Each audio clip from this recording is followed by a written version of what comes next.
Hey guys, Zane from the Infinite Jukebox here with another album review, and today I wanted to talk about the new Queens of the Stone Age record, In Times New Roman. Despite the fact that they are legends in every sense of the term, Queens of the Stone Age's overall career has actually had pretty uneven reception, even if some of their bigger fans might not like to admit it.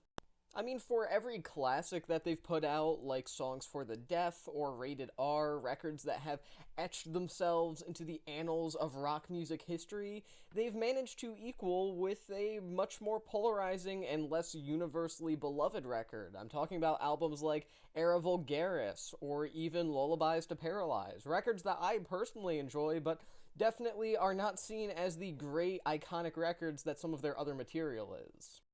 Hell, one time I even saw someone put Era Vulgaris on a most disappointing albums of all time list, and while I heavily disagree with that, I think that kind of gets my point across. Queens of the Stone Age as a name are a universally beloved band for the most part at least, but at the same time, their discography in general, not so much. But then there was 2013's Like Clockwork, which was of a high enough level of quality that some to this day consider it to be the band's best outing, or their second best behind Songs for the Deaf.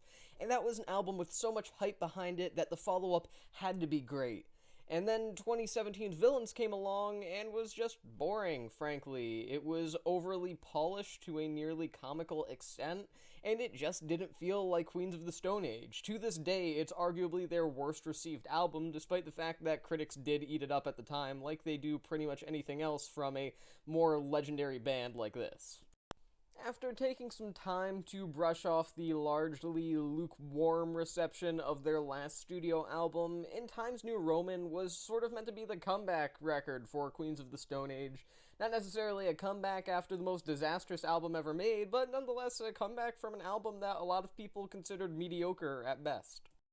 While Queens of the Stone Age's last effort may have made itself a very solid case for being the band's biggest letdown as a whole, their latest effort is far from following in its predecessor's footsteps.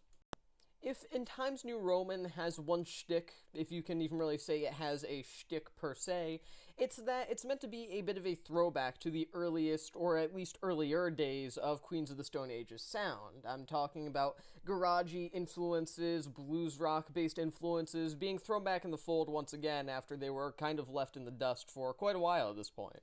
In true Queens of the Stone Age fashion, there are moments here where that feels pretty obvious as a whole. There are moments where they are anything but subtle in their influences that they do take up here, from classic 70s blues rock and hard rock, among other things. That's something prominently seen on the boogie rock meets stoner rock kind of chugging riff on the track Made to Parade.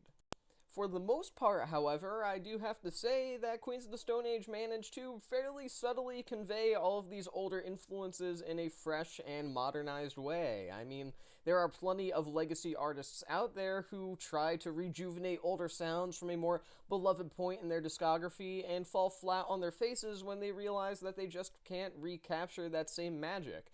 But the thing is that Queens of the Stone Age have always consistently, throughout the years that they've been in existence, an energetic and relatively unhinged band, even in their more tame and docile moments, ultimately meaning that they've just never lost the touch, even if they have released some weaker efforts in recent memory, which, again, in turn means that they are still as good as they've ever been. Are they the same raw, slightly angsty band that they were in 2000 and whatever? No, but they're a more matured version of that, and that's just as good, in my eyes at least.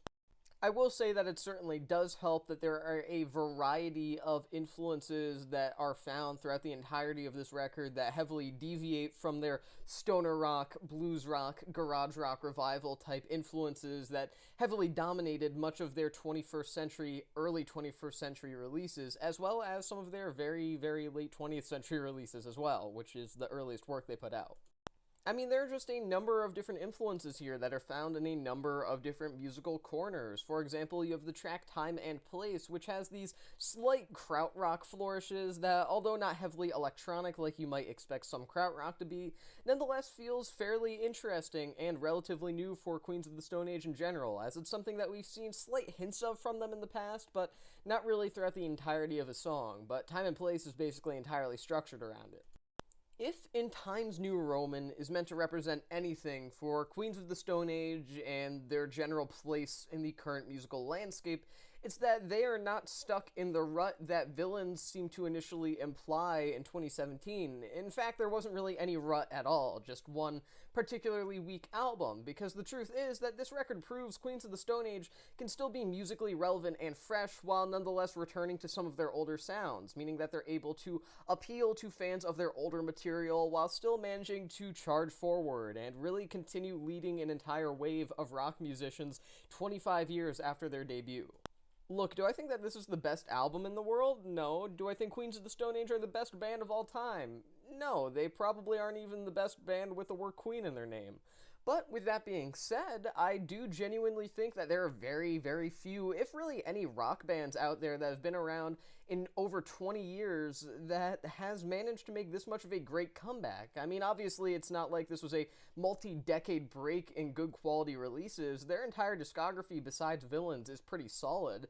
But at the same time, it did kind of feel like that might have been the final nail in the coffin a few years back for Queens of the Stone Age. I mean, obviously they would go on existing, but Villains really did legitimately seem to imply that that was the end of the good, really high-quality, top-of-the-shelf releases from them.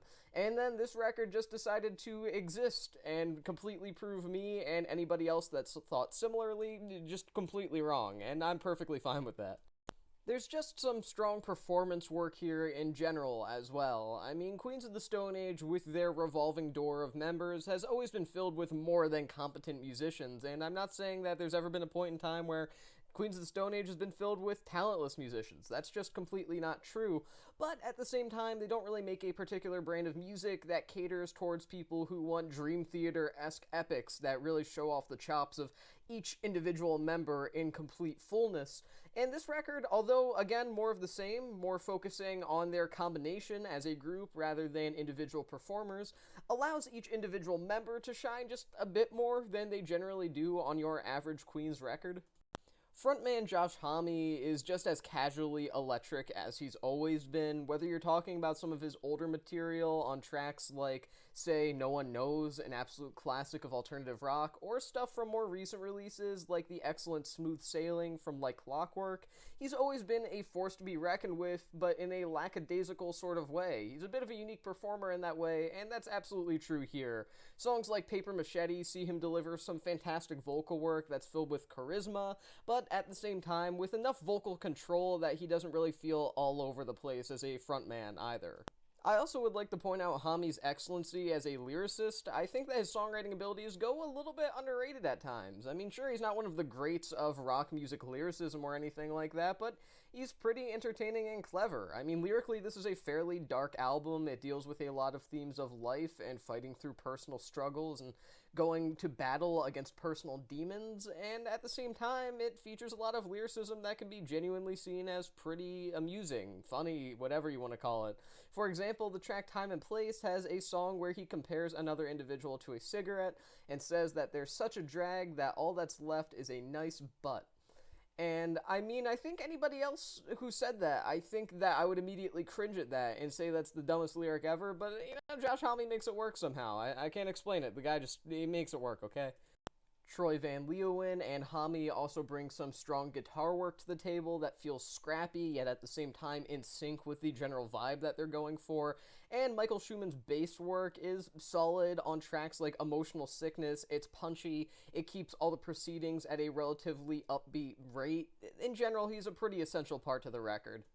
There's also John Theodore, whose position as drummer is arguably the least highlighted out of any member of Queens of the Stone Age throughout the entirety of this record, but at the same time, he manages to nonetheless maintain a very solid role as the backbone of the band. His drumming is strong. I won't say that's the most amazing, mind-blowing, Rush-level drumming that you've ever heard, but at the same time, he's an important member of the group nonetheless. It wouldn't be the same without him.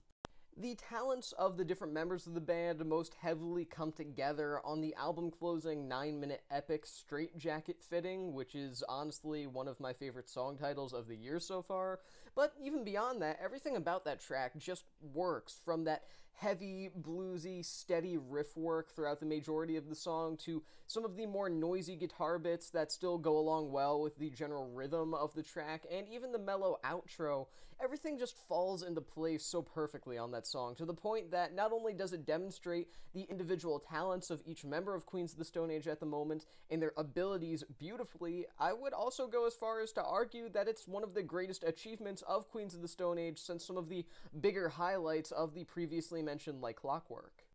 The production on In Times New Roman is pretty excellent as well, though maybe this is just me comparing it to the production that was found on Villains, but nonetheless, whether you're looking at a comparison between those two records or just in general, In Times New Roman is a well-produced album. It just so happens to be extremely well-produced when comparing it to the shiny, lifeless, dull, soul-draining production of Mark Ronson on that 2017 effort. With Ronson tossed out of the producer's chair for the sake of that position being taken over by the band themselves, everything here on In Times New Roman just feels much more natural for the Queens as a band.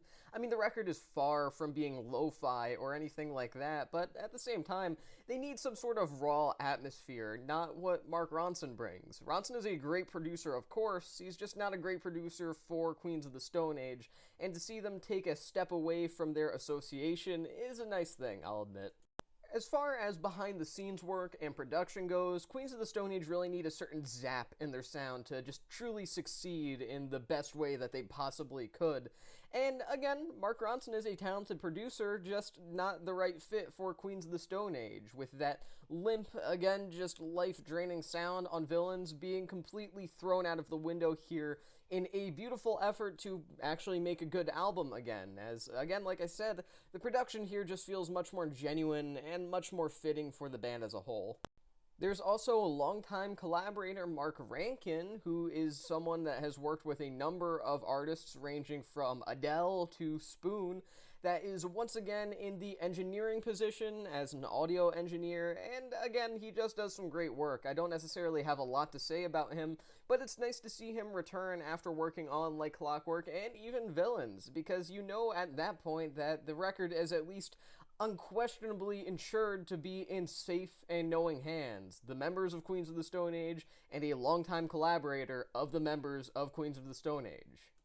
In Times New Roman could have just been an average follow-up to Villains, a record that's an absolute train wreck, depending on who you ask. I mean, I'm not Todd in the Shadow, so I can't tell you what's a train record and what's not, but at the same time, a lot of people really do hate that album. And truth be told, it wouldn't take a lot for Queens of the Stone Age to get back in the good graces of the majority of their fan base. I mean, they've been around the block time and time again at this point, and that's no secret. The longevity of Queens of the Stone Age has been impressive, and as such, I would argue that people don't really have the world's highest expectations for them creatively at this point. They could have just put out a fun, energetic record with better production. Hell, they could have even just recreated word for word, note for note, a record like Era Vulgaris, and I think most people would have been perfectly fine with that. It wouldn't have been a great record by any means, but it probably would have been seen as a comeback all the same. The fact that they managed to return to their roots on In Times New Roman while still ensuring that they never really feel like a legacy act pandering towards older fans or anything like that is not only a great triumph for the band itself as well as their fan base, but also just a lovely thing to witness in general. I mean, if you can't tell, I'm kind of a big fan of Queens of the Stone Age, and even I'll admit when they do wrong. Villains was wrong, this is right.